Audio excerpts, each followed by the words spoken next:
नमस्कार साथियों, स्वागत है आपका आपके अपने चैनल DNU में। जब से मैंने बीमा सखी की वीडियो बनाना शुरू किया है और बीमा सखी के बारे में डिटेल बताना शुरू किया है, मैंने मैक्सिमम वीडियोस में बहुत सारे ऐसे सवाल देखे हैं। जैसे ये आप देख पा रहे हो कि ये मेरा चैनल है। बाय द वे, अगर आपने सब्सक्राइब नहीं किया तो सब्सक्राइब कर लेना। चैनल में मैंने जितनी भी बीमा सखी से रिलेटेड वीडियोस डाली हैं उसमें मुझे बहुत सारे कमेंट्स मिले। जैसे आप ये देख पा रहे हो, ये कुछ कमेंट्स हैं जिनका जवाब हर एक वीडियो में देना पॉसिबल नहीं था। तो आज की वीडियो में मैंने क्या किया है, जितनी भी ये जो मैंने LIC से रिलेटेड, बीमा सखी से रिलेटेड वीडियोस डाली हैं, उसके जो सवाल हैं उसके मैंने जवाब आज की वीडियो में दिए हैं। तो आज का वीडियो आपके लिए हेल्पफुल होगा, क्योंकि जब हमारे सवालों का जवाब हमें मिलता है तो एक सेटिस्फेक्शन होता है मन में, एक हमें राह मिलती है कि आगे हम क्या करें।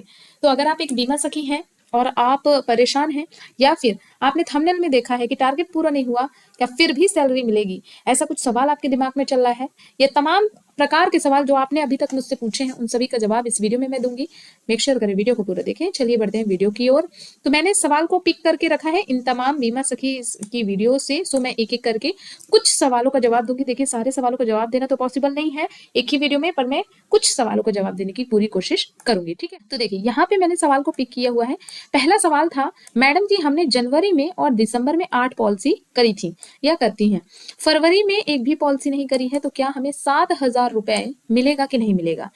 पहली बात, मैं आपने ये क्लियर नहीं किया है मुझे कि जो आपने दिसंबर जनवरी में पॉलिसी की है उनका प्रीमियम महीने में कितना जाता है। ठीक है, क्योंकि देखिए 7,000 की सैलरी पाने के लिए एक टारगेट है। टारगेट क्या है?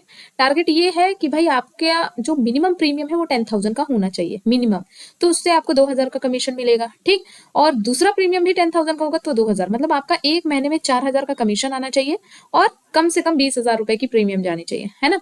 तो भाई आपने कितनी प्रीमियम की पॉलिसी की है? अब पॉलिसी मान लीजिए आपने 400-500 रुपए वाली मंथली का करी होगी और आप सोच रहे हैं कि 7,000 का स्टाइपेंड मिले, तो ये मुश्किल लगता है। क्यों? क्योंकि ये नहीं होगा जब तक आपका कमीशन और आपकी लॉन्ग प्रीमियम नहीं जाएगी। तो ठीक है, तो देखिए ये 7,000 मिलने का जो फैसला है वो कंपनी पर भी निर्भर करता है, और कंपनी ने ऑलरेडी रूल बना के रखा है। अगर आप अभी बीमा सखी के पेज पे जाओगे LIC के, तो उसमें साफ साफ लिखा है कि आपकी 24 पॉलिसियां होनी चाहिए, 48,000 का कमीशन होना चाहिए। उस हिसाब से महीने में कम से कम 2 पॉलिसी आपकी होनी चाहिए, और 2 पॉलिसी से आपको कितना कमीशन आना चाहिए? कम से कम नहीं तो आपको 4,000 रुपए का कमीशन आना चाहिए, तभी आपका ये 7,000 का स्टाइपेंड मिलेगा। अब एक और सवाल कि फरवरी में एक भी पॉलिसी नहीं करी थी, तो देखिए अगर मान लीजिए आपने 8 पॉलिसी करी, ठीक, मान लीजिए, अब देखिए ये तो सारा खेल प्रीमियम पे डिपेंड करता है। आपने 8 पॉलिसी करी, 8 पॉलिसी में मान लीजिए लॉर्ड मतलब प्रीमियम की आपने कोई पॉलिसी करी है, जैसे चारों पॉलिसी आपकी बड़ी बड़ी प्रीमियम की है ना, और कुछ पॉलिसी आपने छोटे प्रीमियम की करी है, तो जो बड़ी बड़ी पॉलिसियां हैं, ठीक, तो उसको आप एडजस्ट कर सकते हैं फरवरी में, अगर उससे आपको कमीशन 4,000 का निकलेगा तो पॉसिबल भी है और नहीं भी है।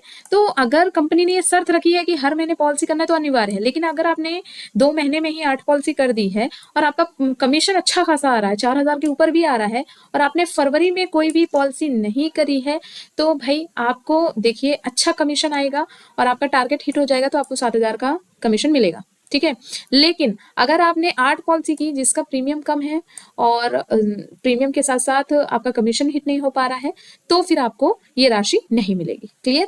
तो ये चीज आप यहाँ से क्लियर कर सकते हैं, और ज्यादा जानकारी हो तो आप ब्रांच मैनेजर से आप शेयर कर सकते हैं अपनी बातें। ठीक है, बट जहां तक लिखा हुआ है साफ साफ वैसे भी LIC के पेज में कि 4,000 रुपए महीने का कमीशन होना चाहिए यदि आपने 8 पॉलिसी करी है, और 8 पॉलिसी का जो आपका कमीशन है वो आपका 8,000 रुपए के लगभग भी हो जाता है, तो वो एडजस्ट हो सकता है फरवरी में, तो फिर मिल सकता है ना। ओके, अब बात करते हैं दूसरे सवाल की। दूसरा सवाल है, LIC के बारे में अभी सोच नहीं है, बोलते हैं ऐसा करके, एजेंट उनके पास पहले से पहचान में है, उनसे ही वो LIC कराएंगे। ऐसा मैंने पिक किया एक कमेंट कि LIC के बारे में अभी नहीं सोच रहे हैं, शायद ऐसा लिखा हुआ है। एजेंट उनके पास ऑलरेडी हैं और वो उन्हीं से ही पॉलिसी कराएंगे, मतलब वो आप पे ट्रस्ट नहीं कर रहे हैं, एक तरफ से आपका क्वेश्चन ये है। तो देखो ये जो समस्या है ना, ये कॉमन समस्या है। ये जनरली देखिए LIC आज की तो नहीं है, LIC बहुत पुरानी कंपनी है, कॉमन समस्या है। कई लोग पहले इंश्योरेंस लेने के बारे में सोचते हैं, लेकिन क्या है वो सोचते ही रह जाते हैं। बहुत सारे लोगों की आदत होती है वो सोचते ही रह जाते हैं, वो कोई भी फैसला नहीं ले पाते, है ना। और एलआईसी जैसी कंपनी के ग्राहक जो होते हैं वो बहुत सोच समझ कर ही निर्णय लेते हैं, बिकॉज एलआईसी का मतलब है लॉन्ग टर्म इन्वेस्टमेंट। बहुत सारे लोग लॉन्ग टर्म इन्वेस्टमेंट के लिए भी तैयार नहीं होते, ऐसा भी समस्या आपके सामने आएगा कि बहुत लंबा समय लेता है एलआईसी, इसलिए उसके बारे में भी नहीं सोचते। तो आपको जल्दबाजी ऐसे में नहीं करना, बल्कि आपको ना आपका जो क्लाइंट है उसको भरोसे में लेना। अब जैसे कोई अंकल जी के साथ आप जुड़े और अंकल जी ने अगर उन्होंने उम्र बिताई है तो डेफिनेटली उन्होंने एलआईसी एक बार जरूर करवाई होगी, ठीक। अगर एलआईसी उन्होंने कराई है तो आपको नया प्लान के बारे में नहीं बताना, बल्कि आपको ये पूछना है कि कौन सा प्लान है। अब जब उन्होंने करवाया होगा वो वाला प्लान तो डेफिनेटली उसमें चेंजेस हुए हैं, बहुत सारी टेबल नंबर चेंज हो जाती हैं, बहुत सारी चीजें ऐड हो जाती हैं, बहुत सारे बेनिफिट्स ऐड हो जाते हैं, तो आपको उस चीज को आपको मतलब बताना है ताकि उनका ना भरोसा बन सके। बातें तो इतने आराम प्यार से करना है कि यार दिल जीत लो, है ना। तो ये कुछ जरूरी पॉइंट्स हैं जो आपको करना है। अगर कोई कहता है कि वो पहले अपने एजेंट से बात करेगा, उनसे ही समझेगा, एजेंट है उनके पास ऑलरेडी, तो भाई देखो आप बोलिएगा कि भाई चाहे आपका वो एजेंट हो चाहे मैं हूँ, एक बार बात करके देख लीजिएगा। भाई एजेंट का एक ही मकसद होता है कि हम अपने क्लाइंट को सही इंश्योरेंस प्लान दे, क्लियर। ग्राहक को ये भी कह सकते हो कि वे किसी के पास जाएं या ना जाएं, लेकिन उनके भविष्य की सुरक्षा जरूरी है। तो आप कोशिश ये करें कि जो बहुत ज्यादा उम्र दराज व्यक्ति नहीं है उनके अलावा जो जो मतलब कहा जाए तो 22 नहीं कह सकते, 25 से 30 35 के बीच के हैं, तो आप उनसे ये बातें कर सकते हैं। कोशिश कस्टमर के ऊपर भी डिपेंड करता है, क्योंकि कोई अंकल जी हैं जिनकी उम्र अभी 50 के ऊपर है तो डेफिनेटली उन्होंने एलआईसी एक बार कराई होगी, है ना। तो आप उनसे जरूर ले सकते हैं, उनका भरोसा दिला सकते हैं। ऐसे अंकल लोगों से क्या होगा, या फिर ऐसे जो सीनियर सिटीजन है उनसे क्या होगा, वो अपने फैमिली के किसी भी बंदे का, जैसे अब कहा जाए तो मेरी ही मम्मी ने अपनी दोनों नातियों के लिए पॉलिसी ली है ना। तो इस तरीके से क्या होता है कि वो अपने लिए ना सोच के अपने घर के बच्चों के लिए सोच लेते हैं। तो जैसा ग्राहक मिले उनको वैसा ही बताया। अगर उनके घर में छोटे छोटे बच्चे हैं, मेरे घर में 2 छोटी छोटी बच्चियां हैं, तो उन बच्चियों के बारे में उनकी नानी ने प्लान लिया। तो मेरा कहने का मतलब यही है कि जैसा आपको दिखे उनके फैमिली बैकग्राउंड के हिसाब से और वो सीनियर सिटीजन दिखे, तो भाई आप उनसे उनकी बात ना करके आप उनके फैमिली मेंबर्स की बात कर सकते हो। और डेफिनेटली यदि कोई दादा दादी नानी नानी है वो अपने बच्चों से प्यार करते हैं तो वो उनके फ्यूचर के बारे में भी सोचते हैं, क्लियर। ओके, लिखा हुआ है तीसरा क्वेश्चन ये है कि सभी बीमा के लिए हाँ बोलकर टाइम बहुत लेते हैं, बाद में ना हो जाता है, अब मुश्किल है पॉलिसी करना। तो बहुत मैं देख रही हूँ, मैंने जितने कमेंट पिक किए हैं बहुत सारी बीमा सखी हमारी हताश हो चुकी हैं, हार मान चुकी हैं, बोल रहे हैं कि भाई अब मुश्किल है, नहीं हो पाएगा बीमा, ठीक है, या फिर सामने वाले बंदे से ना सुन सुनकर थक गई हैं। तो भाई आपको बता दूं, इंश्योरेंस का मतलब है एलआईसी पॉलिसी का मतलब है इस बिजनेस का मतलब है ना। कन्विंस करने जाते हो तो सोच लो आपका कन्विंसिंग पावर कितना जबरदस्त होगा, समझ रहे हो। तो कई बार लोग इंश्योरेंस के लिए ये भी हो सकता है कि वो किसी राय ले रहे हो या फिर उनका बिल्कुल इंटरेस्ट ना हो, तो आप उनकी मतलब मेंटालिटी समझो कि आखिर क्यों ऐसा कर रहे हैं, वो क्यों उनका इंटरेस्ट नहीं बन रहा है ना। तो इससे क्या होगा कि आपको ये पता चलेगा आखिर उसको प्रॉब्लम क्या है इसके बारे में, है ना। बहुत सारे लोग तो नाम ही नहीं सुनना पसंद करते एलआईसी का, अरे वो बकवास चीज होती है, इतना टाइम लगता है, इतना कम पैसा मिलता है, ऐसा करके, है ना। तो उनका क्या है, उनकी थॉट क्या है एलआईसी के प्रति बहुत निगेटिव है। तो आपको उस निगेटिव थॉट को पॉजिटिव थॉट में बदलना है, ठीक है। या फिर आप जाए, हो सकता है उन्हें समझ में ना आए हो, तो आपको ऐसे लोगों को छोड़ना नहीं है बल्कि आपको फॉलो करके रखना है। अगर कोई हाँ कहता है तो तुरंत पॉलिसी करवाने के लिए भी प्रेरित करें, और छोटी ही पॉलिसी दे दे, बड़ी पॉलिसी नहीं दे, छोटी पॉलिसी दे दे, आपका कम से कम पॉलिसी का टारगेट पूरा हो जाएगा। तो एक्सपीरियंस है, और जब आप ये एक्सपीरियंस ले लेते हो तभी आप मुकाम पे पहुंचते हो। नेक्स्ट है क्वेश्चन, मैडम मेरा 4000 का कमीशन टारगेट हुआ है, क्या स्टाइफंड आएगा इस महीने। तो देखिए स्टाइफंड मिलने का नियम कंपनी के हिसाब से अलग अलग होता है, बट हम एलआईसी की बात करें यहाँ पे। तो देखो जो एलआईसी ने शर्त रखी है कि 1 महीने में आपको 2 पॉलिसी करनी होगी, और उन 2 पॉलिसी से आपका जो टारगेट है वो कम पूरा होना चाहिए, ठीक। तो अगर आपने 4000 का है तो आपने डेफिनेटली बड़े प्रीमियम की पॉलिसी करी होगी, तो बिल्कुल आपका स्टाइफंड मिलेगा। लेकिन अगर मान लीजिए आपने नहीं किया है तो फिर आपका स्टाइफंड नहीं मिलेगा, ठीक है ना। तो ये डिपेंड करता है पॉलिसी की प्रीमियम पे। 4000 का आपका कमीशन हुआ है तो मिलेगा। अच्छा, कुछ लोगों को मिल भी जाता है, कुछ लोगों को नहीं मिलता। मैंने अभी एक सीमा करके कोई मेरी सब्सक्राइबर, उन्होंने बताया कि मेरे को 7000 भी मिला, मुझे 4 कमीशन भी मिला। तो मिल जाता है, किसी किसी को नहीं मिलता। उसका कारण क्या होता है कि देखिए एलआईसी किसी का पैसा नहीं खाती है आगे पीछे करके, वो मतलब जब तक आपका पूरा 1 साल कंप्लीट होगा वो आपका पैसा एक साथ भी दे सकती है। तो आपको पेशेंस रखना है, आपको ये नहीं सोचना मेरा पैसा नहीं आया, मेरा पैसा नहीं आया। एलआईसी कभी किसी का पैसा नहीं खाती है भाई। आपको पेशेंस रखना है। कभी-कभी क्या होता है कि 2-3 महीने का पैसा नहीं आएगा, फिर वो जो पैसा आता है तो वो एक साथ मिल जाता है ना? तो इसलिए परेशान नहीं होना, क्लियर? तो ये चीज़ है, आप का कमीशन अगर पूरा हो गया है और आपने डेफ़िनेटली बड़ी प्रीमियम दी है तो आपका पैसा मिल जाएगा, ओके? अब लिखा हुआ है मैम कम प्रीमियम से सैलरी और कमीशन दोनों मिल सकता है क्या? एलआईसी में बताया है कि प्रीमियम कम से कम 10,000 का होना चाहिए फर्स्ट में। तो बिल्कुल अगर एलआईसी का ये नियम रखा है कि 10,000 का प्रीमियम ज़रूरी है तो ज़रूरी है। कम प्रीमियम से आपका देखो सैलरी तो नहीं होगा, ठीक है? सैलरी नहीं, छोटे प्रीमियम से पॉलिसी का टारगेट पूरा हो जाएगा, लेकिन भरा नहीं है। आपका जो भी प्रीमियम से कमीशन बनेगा वो कमीशन आपको मिल जाएगा, उससे कोई भी दिक्कत नहीं है। लेकिन अगर आपको मतलब सैलरी लेनी है तो फिर आपका कम से कम प्रीमियम 10,000 का होना चाहिए एक पॉलिसी से। समझ रहे हो? एक पॉलिसी से 10,000, ना कि 4-5 पॉलिसी का मिला के 10,000। आपका एक पॉलिसी से 10,000 होना चाहिए प्रीमियम, क्लियर? या फिर ऐसा भी कर सकते हो कि आपको छोटी-छोटी पॉलिसी आपने की और महीने का जो आपका कमीशन बन रहा है, महीने का सबसे मिला के कमीशन आपका 4,000 हो जा रहा है, ठीक? तो फिर आप टारगेट हिट कर सकते हो यदि प्रीमियम 10,000 सब पॉलिसी को मिला के 10,000 का प्रीमियम भी हो जाता है और 4,000 का आपका कमीशन हो जाता है, तो फिर आपको सैलरी भी मिल जाएगी, ठीक है? उस केस में अदरवाइज आपका पॉलिसी का कमीशन तो मिलेगा ही मिलेगा। अब यहाँ पे लिखा हुआ है ऑलरेडी सबके पास बीमा है, एजेंट भी हैं, 20 से 25 साल तक का पॉलिसी चलती है, तो नया प्लान कैसे कराएं?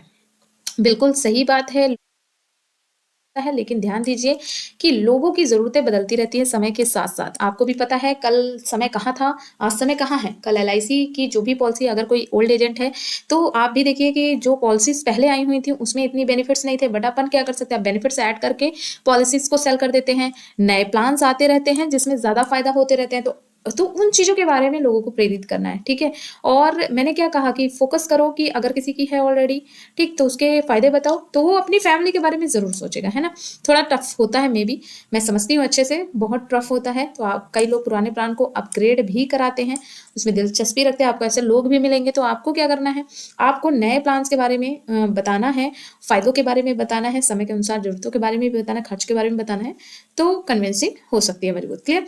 तो अगर कोई कहता है उसके पास इंश्योरेंस है, तो उसे नया प्लान लेने के फ़ायदे समझाएँ, क्लियर? ओके। अब देखो घर भी चलाना है ऐसा भी बोलते हैं। अच्छा ये जो क्वेश्चन है ना, ये 2-3 पार्ट में मैंने ले लिया है, क्योंकि मैंने इसे जब लिखा था ये क्वेश्चन था, ठीक है? ये एक ही बंदे का शायद उन्होंने प्रयास किया होगा और किसी कस्टमर ने उनको ये क्वेश्चन किया होगा। तो यहाँ पे लिखा था ऑलरेडी बीमा सबके पास है, एजेंट भी है, 20-25 साल पॉलिसी चलती है, तो नया प्लान कहाँ से लें? घर भी चलाना होता है, बचत होती नहीं है, तो ऐसा कुछ उन्होंने फेस किया है और ये एक साथ ही है, उसका मैं यहाँ पे अलग-अलग आपको जवाब दे रही हूँ, क्लियर? तो फर्स्ट का तो ये चीज़ हो गया। दूसरा देखो, घर भी चलाना है, बोलते हैं कुछ बचता ही नहीं है, तो ये एक आम समस्या है। देखो लोग कहते हैं आमदनी में बचत नहीं हो रही है, बिल्कुल ऐसे में उनको यह समझाना है कि बीमा कोई खर्च नहीं है भाई।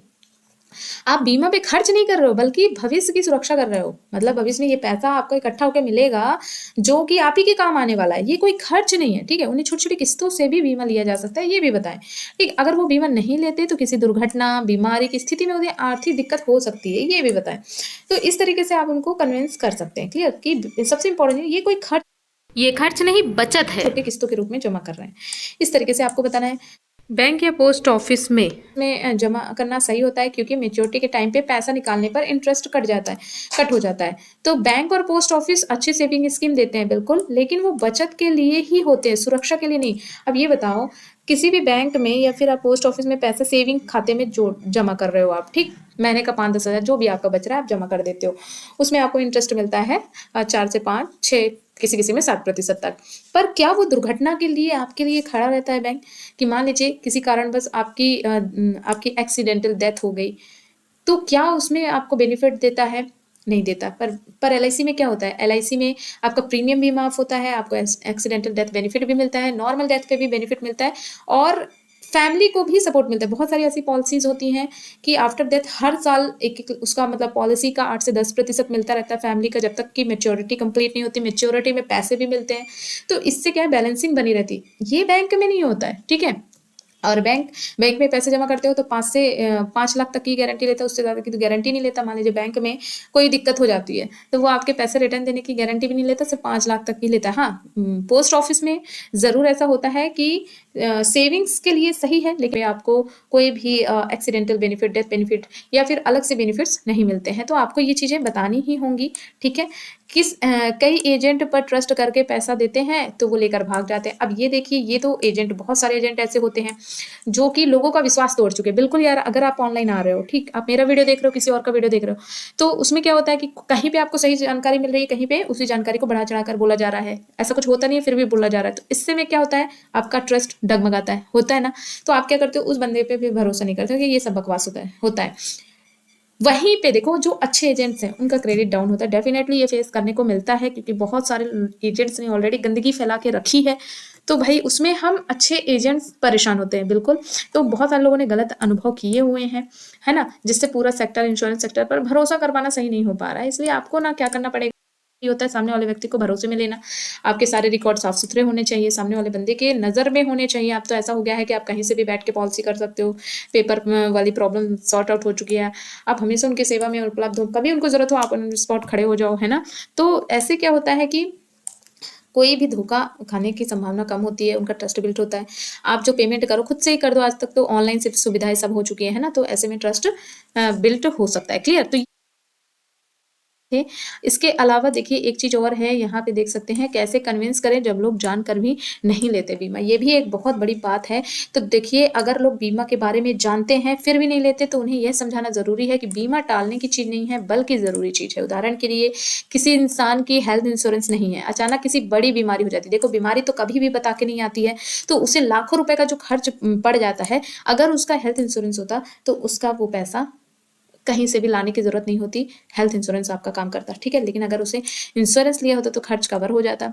तो ये कुछ ऐसी चीज़ें हैं ना, बेसिक चीज़ें हैं जो कि मजबूर कर देती हैं एलआईसी के बारे में सोचने के लिए। बीमा का नाम पर ही टाइम वेस्ट हो रहा है और कुछ नहीं। बिल्कुल यार, अगर आप मेहनत कर रहे हो फिर भी रिजल्ट नहीं आ रहा है, तो आप ये सोच समझो कि आपकी जो स्ट्रैटेजी है ना, वो तो मतलब काम नहीं कर रही है, ठीक है।